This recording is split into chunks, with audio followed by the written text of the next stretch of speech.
3 October पासून नवरात्रीची सुरुवात होणार आहे। पुढचे 9 दिवस आपण देवींच्या वेगवेगळ्या 9 रूपांची सेवा, उपासना, पूजा ही नवरात्रामध्ये करत असतो। आपल्या एका वर्षामध्ये 4 प्रकारचे नवरात्र येतात। 2 गुप्त नवरात्र, एक चैत्र नवरात्र आणि हे जे येणार आहे शारदीय नवरात्र। तर शारदीय नवरात्राचा उत्सव हा मोठ्या प्रमाणामध्ये साजरा केला जातो। तर जी आपली ग्रामदेवता असते ती वेगळी असते, आपली इष्टदेवता वेगळी असते आणि आपली कुलदेवता ही वेगळी असते। ग्रामदेवता म्हणजे संपूर्ण गावाची देवता, ती झाली ग्रामदेवता। कुलदेवता म्हणजे आपल्या कुळाचं रक्षण करणारी, कुल म्हणजेच घराणा आणि देवता म्हणजे कुळाची देवता, ती आपल्या संपूर्ण घराचं रक्षण करत असते, कुटुंबाचं रक्षण करत असते।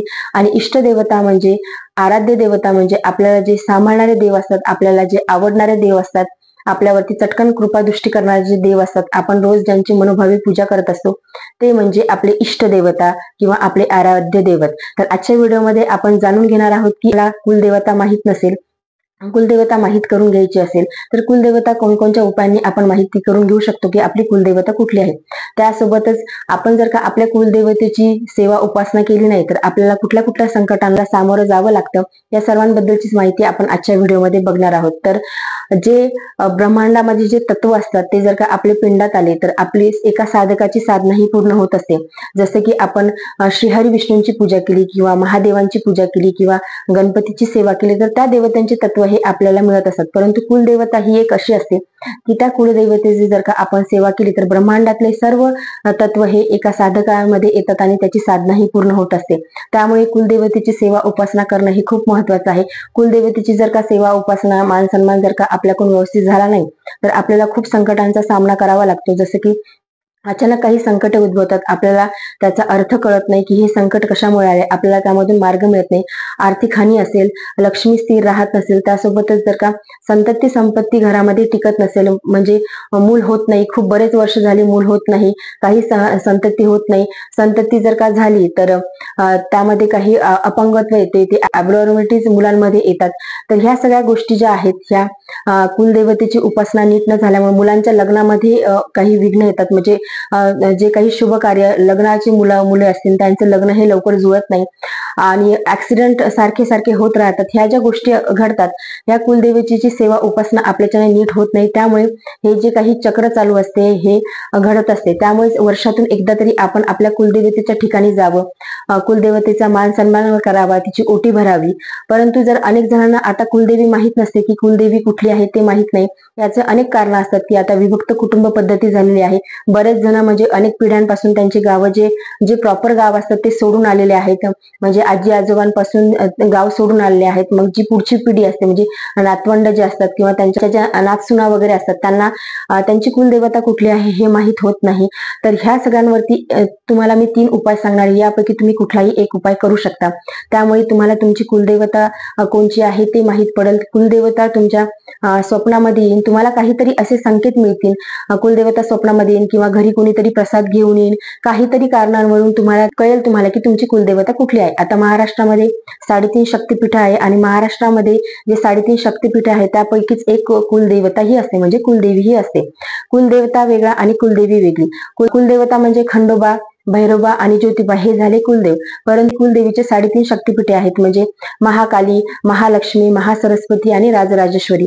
महाकाली म्हणजे माहूरची, महालक्ष्मी कोल्हापूरची, सरस्वती म्हणजे तुळजापूरची आणि राजराजेश्वरी म्हणजे वणीची सप्तशृंगी माता। या 4 पैकी कुठली तरी एक आपली कुलदेवता ही असते। जवळपास खूप महाराष्ट्रात मधल्या लोकांची कुलदेवी ही तुळजाभवानीच आहे, म्हणजे आमची तर कुलदेवी ही तुळजाभवानीच आहे।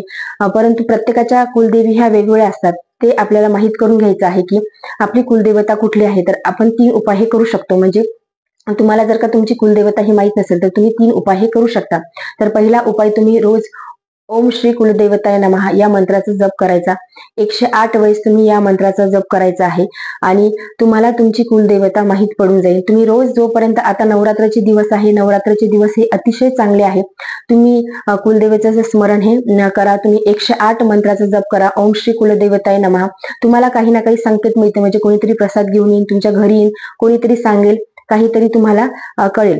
आणि दुसरा उपाय तुम्ही असा करू शकता की तुम्ही तुमच्या गावी जा, तिथे कोणाला विचारा की तुमची कुलदेवता कुठली आहे. म्हणजे तुमचे जे भावबंद वगैरे असतील त्यामध्ये तुम्ही विचारू शकता की तुमची कुलदेवता कुठली आहे, आणि त्यानुसार तुम्ही तुमची कुलदेवता ही माहीत करून घ्या. जर गावाकडे कुणाला माहित नसेल की कुलदेवता कुठली आहे, तर मग तुम्ही दुसरा उपाय हा करू शकता की ओम श्री कुलदेवताय नमः या मंत्राचा तुम्ही जप करा. 108 वेळेस रोज तुम्ही या मंत्राचा जप करायचा आहे. आता नवरात्रीची सुरुवात होणार आहे, त्या अगोदरच तुम्ही तुमच्या जप करायला सुरुवात करा. तुम्हाला नवरात्रीमध्ये देवी ही साक्षात दर्शन देईन, तुमच्या स्वप्नामध्ये येईल, तुम्हाला काहीतरी संकेत मिळतील. म्हणजे काहीतरी असं घडेल की तुम्हाला कळेल की तुमची कुलदेवता कुठली आहे. तुम्हाला तुमची कुलदेवता माहित नसेल तर कुलदेवता ही आपले जे ब्रह्मा विष्णू महेश आदी माया आहे या तत्वांपासूनच बनलेली असते. यापैकीच एक आपली कुलदेवता कुलदेवी ही असते. तर तुम्ही ब्रह्मा विष्णू महेश आदी माया या देवांची देखील तुम्ही पूजा प्रार्थना करू शकता, त्यांचा मंत्र जप करू शकता. यामुळे देखील तुम्हाला तुमची कुलदेवता कुठली आहे हे माहीत पडायला मदत होईल. म्हणजे तुम्हाला माहित होईल म्हणजे कसं की देवी तुमच्या स्वप्नामध्ये अनेक जणांना असे अनुभव आलेले आहेत की त्यांनी ही सेवा केल्यात आणि त्यांना त्यांच्या स्वप्नामध्ये देवीने येऊन सांगितलं, काहीतरी संकेत दिलं. म्हणजे आता तुळजापूरचं जर का तुमची कुलदेवी असेल तर तुम्हाला तुळजापूर दिसेल, किंवा माहूरची असेल तर माहूरचा गड दिसेल, देवीचं नाव समोर येईल, किंवा जर का समजा सप्तशृंगी असेल तर सप्तशृंगी देवीचा आईचा फोटो दिसेल. म्हणजे असं काहीतरी होईल, किंवा कोल्हापूर दिसेल, असं काहीतरी होईल, काहीतरी संकेत तुम्हाला मिळतील आणि तुम्हाला तुमची जी कुलदेवता आहे कुलदेवी आहे ती समजून जाईल. त्यासोबतच तुम्ही तिसरा उपाय असा करू शकता की 11 पाने तुम्हाला घ्यायची आहे, विड्याची पाने, जे आपण खाण्याची विड्याची पाने घ्यायची आहे, आणि हे 11 पाने घ्यायची आहे आणि 11 सुपारी घ्यायची आहे. तर तुम्हाला एक पाट किंवा चौरंग घ्यायचा आहे, त्यावरती तुम्हाला एक लाल कपडा टाकायचा आहे आणि त्यावरती 11 पाने ठेवायची आहे आणि 11 सुपारी ठेवायची आहे.